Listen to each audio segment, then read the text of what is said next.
بسم اللہ الرحمن الرحیم، اللہم صلی علی محمد وعلی آل محمد۔ داستان حیات کے سامعین، حضرت محمد صلی اللہ علیہ وآلہ وسلم کے بارے میں بھارت میں شائع ہونے والی کتاب کال کی اوتار نے دنیا بھر میں ہلچل مچا دی ہے۔ اس کتاب میں یہ بتایا گیا ہے کہ ہندوؤں کی مذہبی کتابوں میں جس کال کی اوتار کا تذکرہ ملتا ہے وہ آخری رسول محمد صلی اللہ علیہ وسلم بن عبداللہ ہی ہے۔ اس کتاب کا مصنف اگر کوئی مسلمان ہوتا تو وہ اب تک جیل میں ہوتا اور اس کتاب پر پابندی لگ چکی ہوتی، مگر اس کے مصنف پنڈت وید پرکاش برہمن ہندو ہے اور وہ الہ آباد یونیورسٹی سے وابستہ ہیں۔ وہ سنسکرت زبان کے ماہر اور معروف محقق اسکالر ہے۔ پنڈت وید پرکاش نے کال کی اوتار کی بابت اپنی اس تحقیق کو ملک کے 8 مشہور و معروف محقق پنڈتوں کے سامنے پیش کیا تھا جو اپنے شعبے میں مستند گردانے جاتے ہیں۔ ان پنڈتوں نے کتاب کے بغور مطالعے اور تحقیق کے بعد یہ تسلیم کیا ہے کہ کتاب میں پیش کیے گئے حوالہ جات مستند اور درست ہے۔ سبحان اللہ۔ برہمن پنڈت وید پرکاش نے اپنی اس تحقیق کا نام کال کی اوتار یعنی تمام کائنات کے رہنما رکھا ہے۔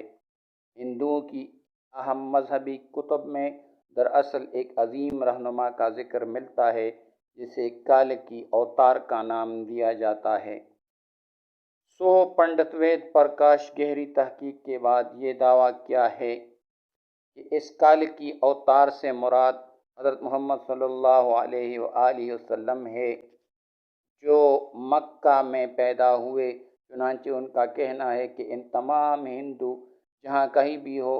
ان کو اب کسی اور کال کی اوتار کا انتظار کرنے کی ضرورت نہیں ہے، بلکہ اس کے لیے انہیں محض اسلام قبول کرنا ہے اور آخری رسول صلی اللہ علیہ وآلہ وسلم کے نقش قدم پر چلنا ہے۔ سبحان اللہ، جو بہت پہلے اپنے مشن کی تکمیل کے بعد اس دنیا سے تشریف لے جا چکے ہیں۔ اپنے اس دعوے کی دلیل میں پنڈت وید پرکاش نے ہندوؤں کی مقدس مذہبی کتاب وید سے مندرجہ ذیل حوالے دلیل کے ساتھ پیش کیے ہیں۔ نمبر 1، وید کتاب میں لکھا ہے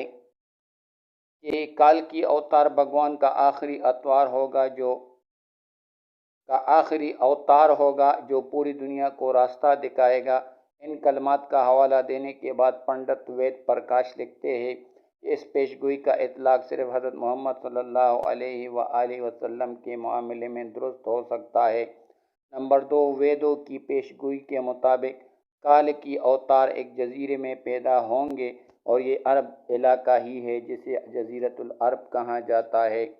نمبر 3، مقدس کتاب وید میں لکھا ہے کہ کال کی اوتار کے والد کا نام وشنو بھگت اور والدہ کا نام سومانب ہوگا،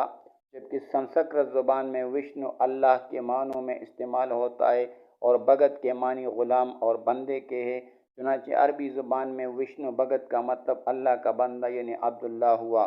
اور سنسکرت میں سومانب کا مطلب امن ہے جو کہ عربی زبان میں آمنہ ہوگا، اور آخری رسول صلی اللہ علیہ وآلہ وسلم کے والد کا نام عبداللہ اور والدہ کا نام آمنہ ہی ہے۔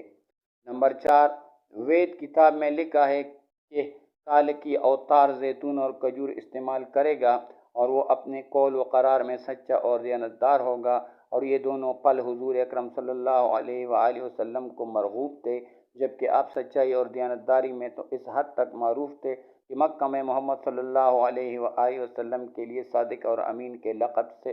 استعمال کیے جاتے تھے۔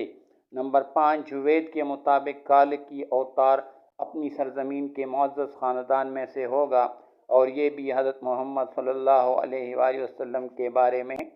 سچ ثابت ہوتا ہے کہ آپ قریش کے معزز قبیلے میں سے تھے جس کی پوری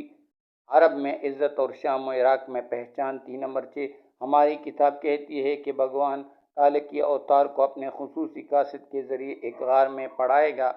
اس معاملے میں یہ بھی درست ہے کہ محمد صلی اللہ علیہ وآلہ وسلم مکہ کی وہ واحد شخصیت تھے جنہیں اللہ تعالیٰ نے غار حرا میں اپنے خاص فرشتے حضرت جبرائیل کے ذریعے تعلیم دی۔ نمبر 7، ہماری بنیادی عقائد کے مطابق بھگوان کال کی اوتار کو ایک تیز ترین گھوڑا عطا فرمائے گا جس پر سوار ہو کر وہ زمین اور 7 آسمانوں کی سیر کر آئے گا، اور محمد صلی اللہ علیہ وسلم کا براق پر معراج کا سفر اس پیشگوئی کا مصداق بن کر اسے آپ کی بابت ہی درست ثابت کرتا ہے۔ نمبر 8، نیز لکھا ہے کہ ہمیں یقین ہے کہ بھگوان کال کی اوتار کی بہت مدد کرے گا اور اسے بہت قوت عطا فرمائے گا، اور ہم یہ جانتے ہیں کہ جنگ بدر میں اللہ نے محمد صلی اللہ علیہ وسلم کی فرشتوں سے مدد فرمائی۔ 9، ہماری ساری مذہبی کتابوں کے مطابق یہ پیشگوئی ملتی ہے کہ کال کی اوتار گھڑ سواری، تیر اندازی اور تلوار زنی میں ماہر ہوگا۔ پنڈت وید پرکاش نے اس پیشن گوئی پر بڑا خوبصورت تبصرہ کیا ہے جو بڑا اہم اور قابل غور ہے۔ وہ لکھتے ہیں، گھوڑوں، تلواروں اور نیزوں کا زمانہ بہت پہلے گزر چکا ہے، اب تو ٹینک، توپ اور میزائل جیسے ہتھیار استعمال میں ہے، لہٰذا یہ عقل مندی نہیں کہ ہم اس دور جدید میں تلواروں، نیزوں اور برچیوں سے مسلح کال کی اوتار کا انتظار کرتے رہ جائیں۔ حالانکہ حقیقت یہ ہے کہ مقدس کتابوں میں کال کی اوتار کے واضح اشارے حضرت محمد صلی اللہ علیہ وآلہ وسلم کے بارے میں ہے، جو ان تمام حربی فنون میں کامل مہارت رکھتے تھے۔ ٹینک، توپ اور میزائل کے اس دور میں گھڑ سوار، تیغ زن اور تیر انداز کال کی اوتار کا انتظار